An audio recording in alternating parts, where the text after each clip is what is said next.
Well. Good morning, world. Nice to see you. Uh, it is a nice, beautiful day. Today's a special day. Um, we are remembering September 11th to never forget on this day. There is so much people out there remembering how that day affected us, affected the world in such a way that it was scary. Uh, I think I remember the first time I saw the first plane hit. I I was actually asleep when it was happening, and so they replayed it over and over again. And I was at an acquaintance's house, waking up to this, and it was all over the news and every channel. Uh, Very devastating, and I thought this was war. This is not an accident that was happening. Um, there's just no possible way. It had to be war. And the second plane that hit confirmed my suspicions. So, um, yeah, I lost. I growing up, I was an army cadet when I was a kid, and uh, I lost 25 friends, and one of them came back. Um,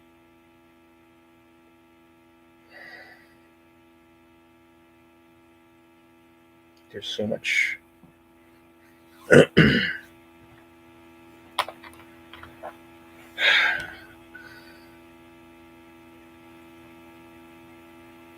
It's hard to talk about because one minute they're there, the next minute they're gone. So I mean, it's I didn't go or continue with military training because I uh, I was suffering from my mental illness during that time, and uh, during the during my training, I had an incident where I walked or marched rather directly into a wall. Um, I mean, I was excited and I was going through the motions, and my uniform was straight, and everyone was doing it right, and that's when I met Bob there.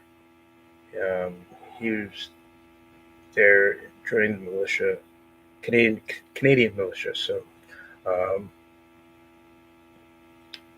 and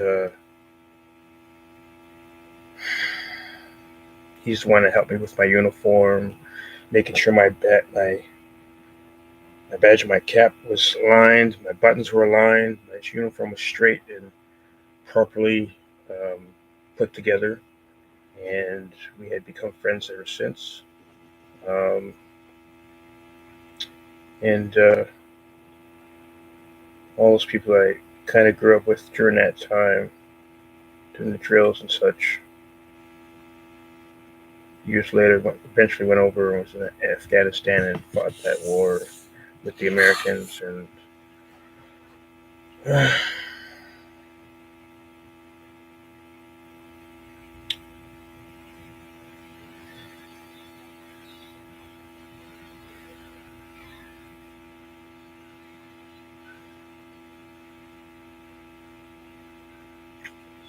no, military wasn't for me.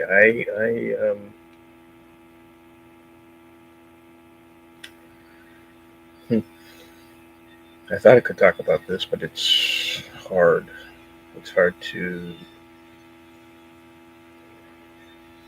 remember and hard to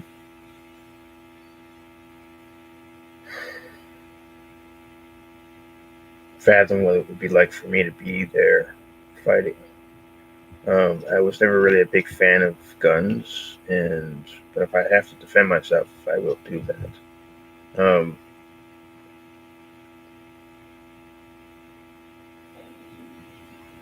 Whenever I see a video of a soldier reuniting with their loved ones, I think about my friends. It's it's very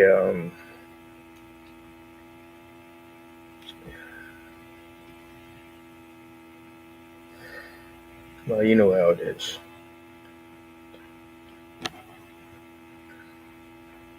I thought I could talk about this, but it's all those memories, all those. I just try to remember the fun times I had. Whenever I pass the fallen soldier memorial, I give the flag a salute. Even though I'm civilian, I don't use my hands. I look at the flag, as always, even walking, because that's how civilians salute the flag. You should always do it that way. Um, it's the proper way to do it. It's out of respect. Uh, Bob taught me that. Um, he's still serving in the military, even though he got his medals. He went back to serve. Where he's now, I don't know. Um, I don't have contact with him, unfortunately. We reunited on a film set here in Ottawa, and it was really good to see him again. Really good to. But we never talked about um, our feelings towards war or military and stuff like that. It's always we were always doing fun stuff. We did, help celebrate my birthday and make cake and that sort of thing, and got together and partied and went to clubs and worked together. So we've done. Talking about it is not healthy in a broader scale as opposed to talking to, say, a shrink or something like that, which is good. Um, Good to do. And he never changed, at least not that I've noticed. Um, but he seems to be the same person he always was when I first met him. And yeah, it's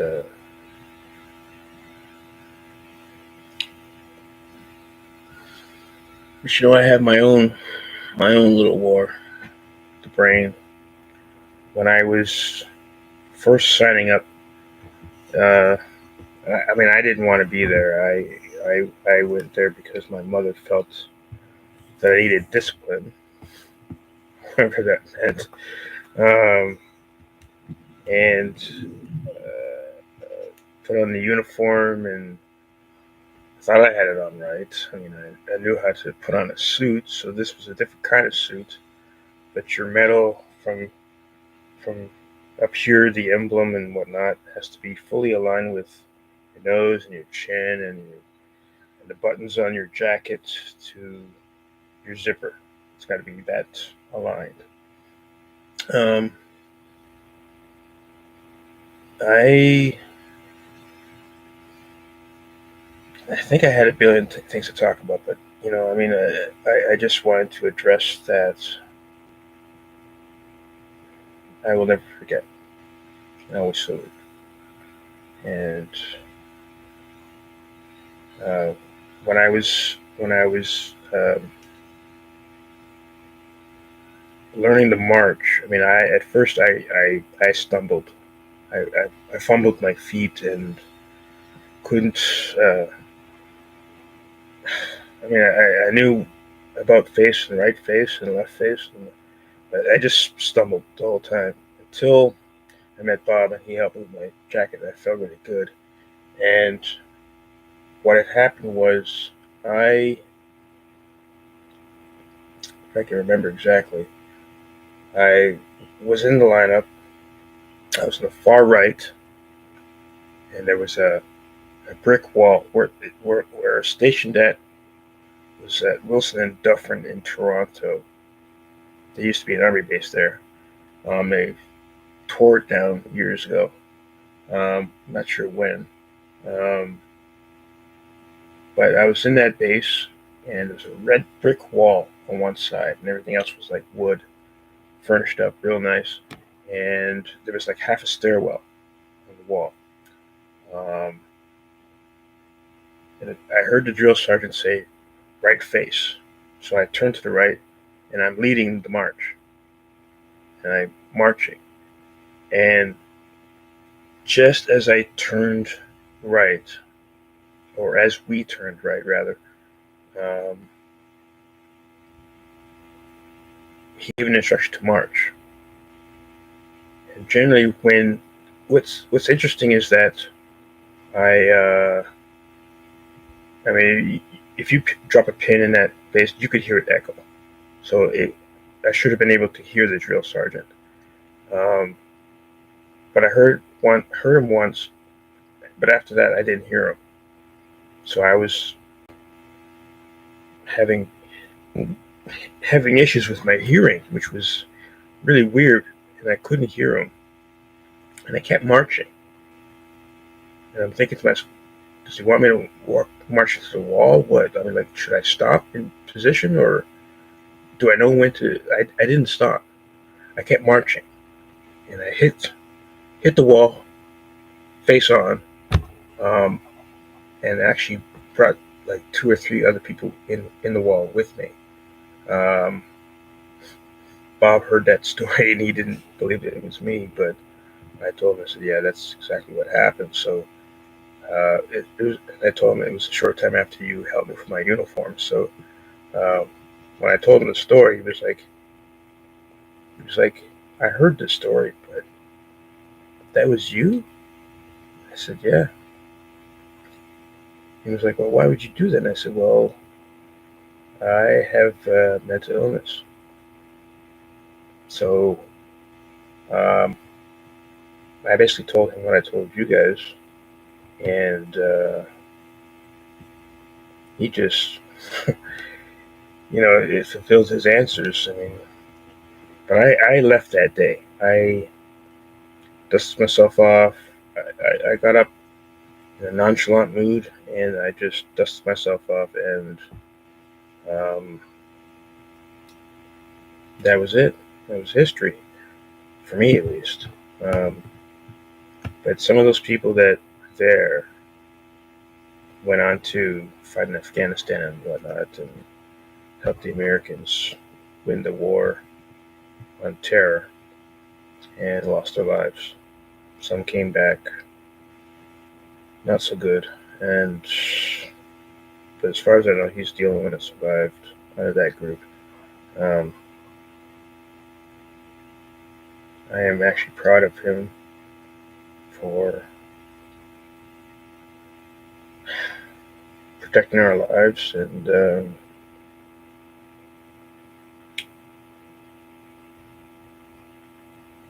I'm proud to know him.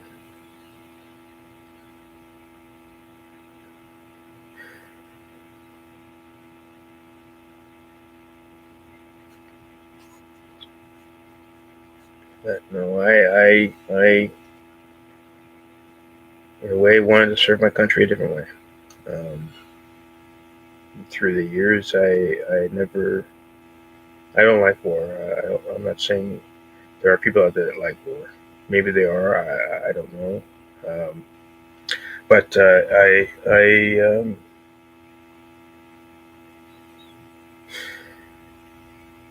mean, I can watch some war movies, but I do have a hang up about war. Probably since this particular day. Um,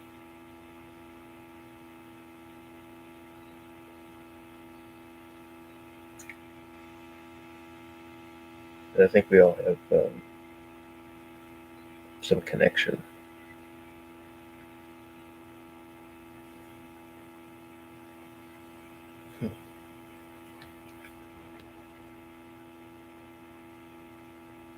Kind of leaves a sour taste in my mouth seeing that plane and people coming up with all kinds of conspiracy theories, and yeah, because we all want answers for things like this. I mean, it's that's a given. Try to look for it. try to seek it because it's in our human nature to want that. Um, but I just never.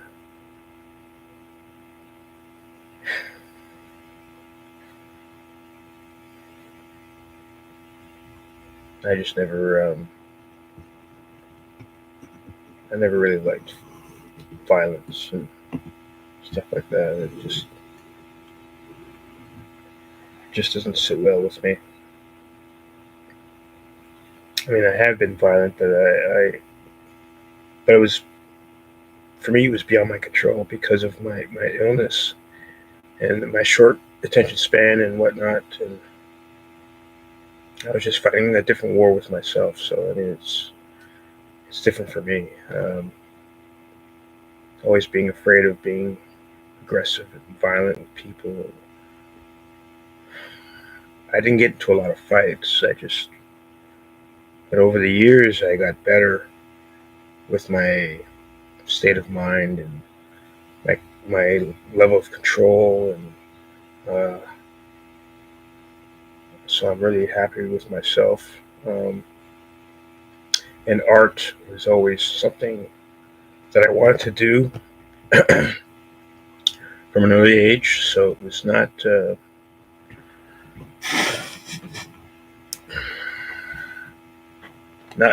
much of a challenge. Uh, um, but yeah, no,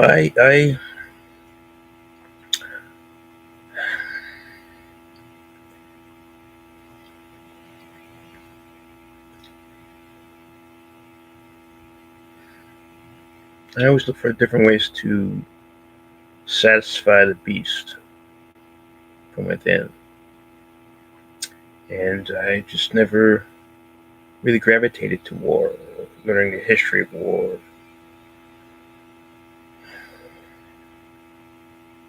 I tried to not to talk about war in my show, but this is a special day, and I thought I'd limit um, this day. But I'm going to move on from that because I don't want to talk about the politics and the stuff like that in my show because there's no when it comes to politics and religion, there's no right or wrong answer, and there's always fighting and arguing and disagreements because everybody has their own perspective, their own agenda. So I mean, I honestly thought I was going to not do a show, but you know, I didn't see a point in that. Um, as far as my career was concerned, I probably started when I did my first play as a child, and I remember I think I was about 11, 10 or 11, something like that. And at the time, I was going to an Anglican church, and they had a Sunday school play that I wanted to be a part of. And what happened was, I kind of remembering this story again. And what happened was, I wanted to play one of the three wise men. Why not? I got the dark skin. Already got my foot in the door. So, anyways, what happened was I don't remember the answer or response I got for wanting to play the role. Uh, all I know is that it felt like a conspiracy because apparently my mother at the time, my mother and my Sunday school teacher at the time got together, and when I got home, I found a costume that didn't belong to the wise man. It was a it was my mother made me She made me a lamb suit. A lamb suit. And I was like, wow, this is not right. I was supposed to get one of the three wise men roles. And it just,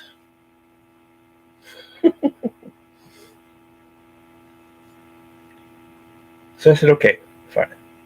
I'll play a little lamb. You want me to be a little lamb? I'm going to be a little lamb. And I didn't say it out loud, but I was thinking it. And I was thinking, okay, I'm going to show them what a little lamb does. And I did exactly that.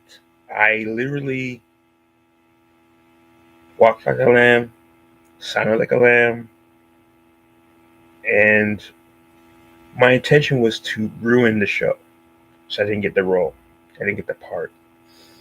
And so what happened was, uh, during the play, the performance, I kept getting Mary kept pushing me over. Like, quiet, quiet. I was ruining it for her because I was being a little lamb. She should be able to recite her lines, no problem.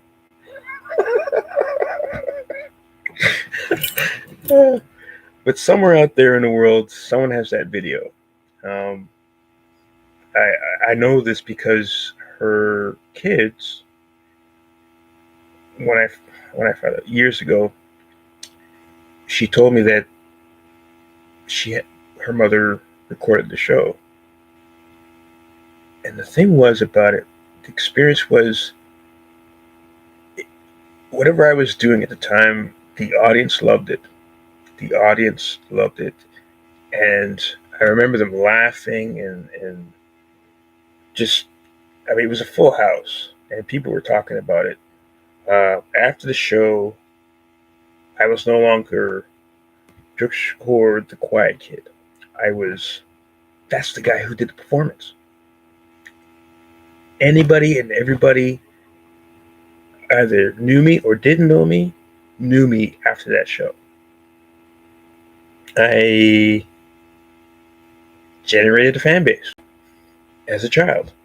So, but after doing that, I was like, okay, I could do this. And I thought acting was easy. And then I found kites and really learned that acting is not as easy as you think. So, um, when you put in the work and you connect with people on a real level, and doing performances and being able to overcome stage fright and memorizing lines and reciting lines, and it becomes very gravitating to the point of understanding the method of the madness. So it's not it's not a it's not as easy as you think. You know, I don't know, through the years I've heard people tell me, "Oh, acting's so easy, I could do it." Like, dude, I said, "Well, have you acted before?" And they're like, "No." I said, "Oh, but it's easy." Okay. And I challenged them to do certain exercises that I trained to do, and some gave it a shot, and some did not. And those people who did not, I said, "You're not a good actor. You're a shitty actor. If you think you can act, well, if you can't do this exercise, then you can't act. Period.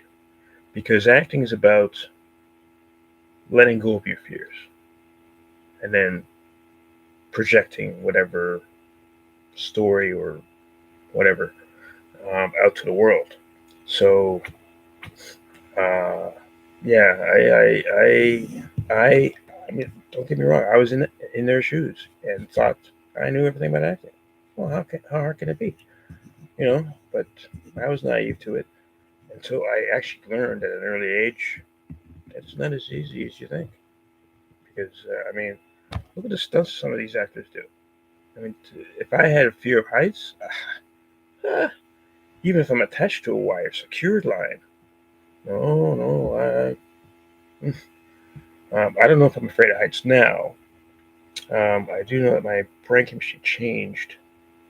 Um, so I mean, I could read now. I probably could learn how to drive, but I'm 50 years old. What am I going to do with a car? I mean, what would be the point? Could I afford it?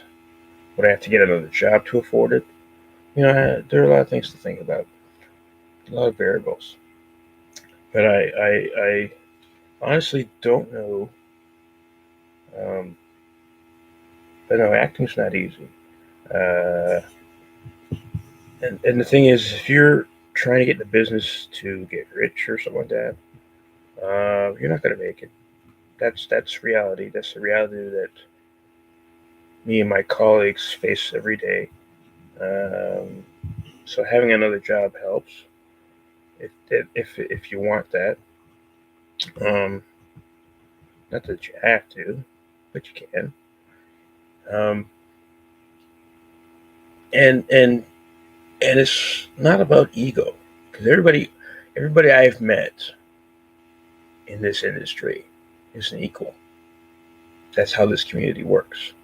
Because we all know each other's struggles. We all started from the bottom and worked our way to the top. That's how it goes um, in this industry, in the film and television industry. So to say that, oh well, he's stuck on himself or she's stuck on himself. Are they? Do you know for sure, or are you just being jealous and stupid or ignorant? Excuse me. Um, it's not for everybody. Because if everybody could do it, then we'd all be working. We'd all have a job, and nobody would live on the street. But who'd be watching everybody else? Would it be that good? Will the economy grow? Will inflation disappear? Don't know. But I still do it because I'm fulfilled every day. I've always loved it. For me to quit, I mean, don't get me wrong, I almost did quit and resign only because of my state of mind. Um, but when I found that luster, that feeling again, it wasn't as intense as it was when I first started. Um, so coming back to it is whew, exciting. I know it may not seem like I'm excited, but trust me, I'm excited. I'm excited to go back to work and do what I do best, just on a different level because I can read fluently now.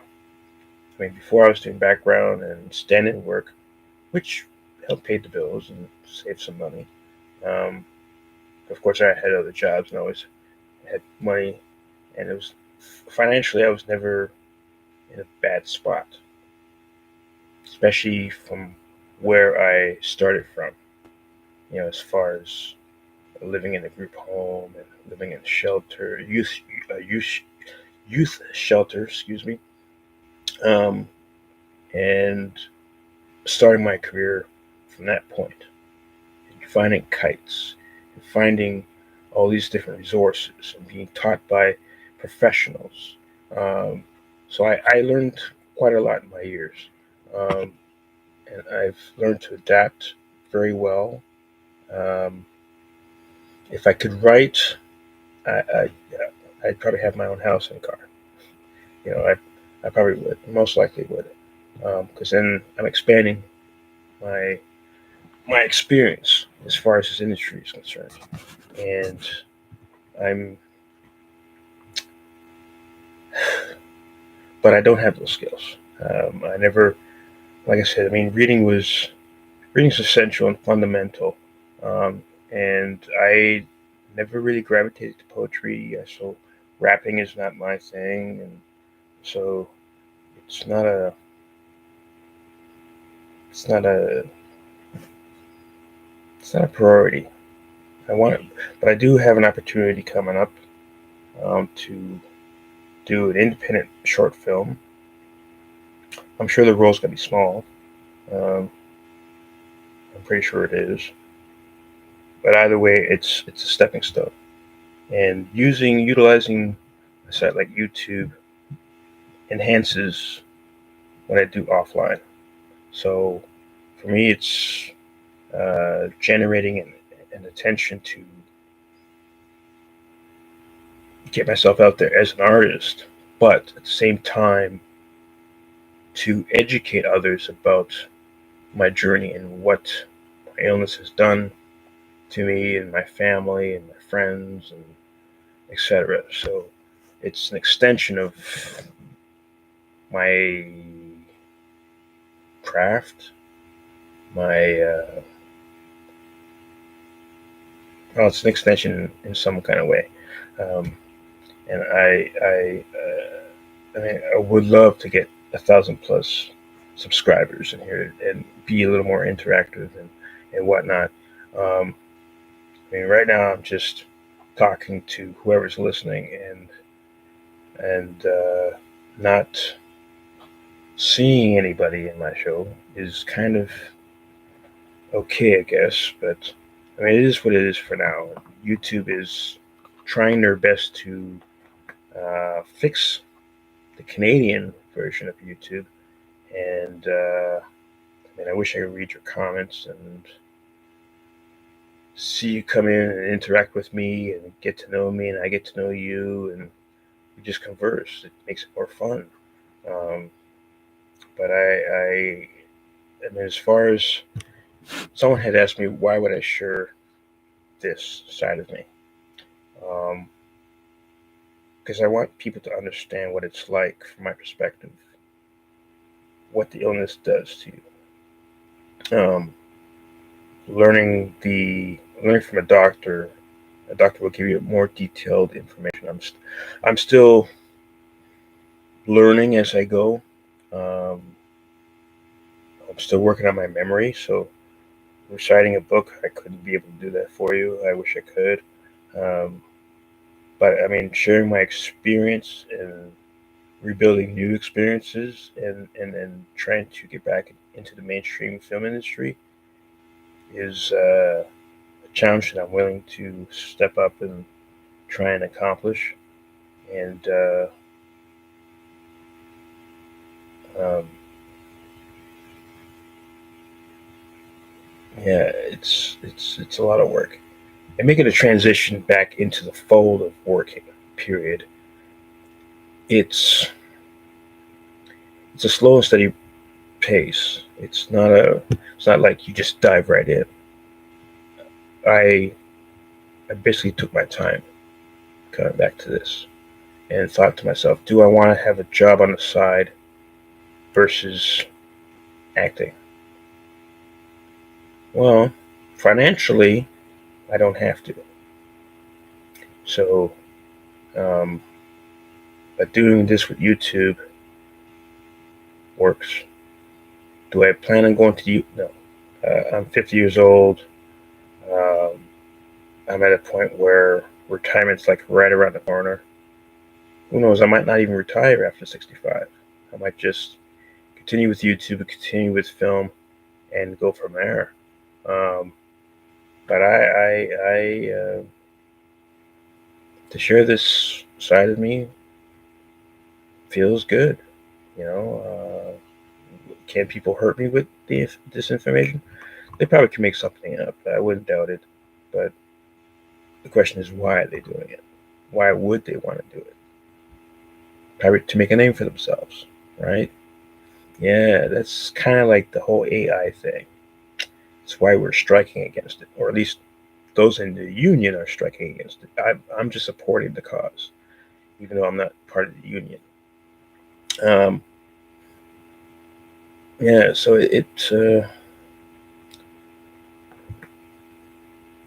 making a profit and not sharing it. I don't know. You're gonna have to pay me more than that, and hopefully they come to an agreement soon. The writers and the actors strike. Stay strong, SAG. Um, just because I mean, the last time they went on strike, I wanted to join the union, and it sucked because they were on strike. So it was kind of like, well, I can't do a damn thing. And I was still, and it was kind of frustrating, really. And then getting a, so I mean, there are certain perks to being part of the union. So, um, and YouTube plays a role in that. So it is what it is. And but no, I thank you for tuning in. I thank you for subscribing if you and liking the show, leaving a comment, and all that sort of stuff. I very much appreciate it. I appreciate your time, and I appreciate you listening. And so until next time, always remember, never forget.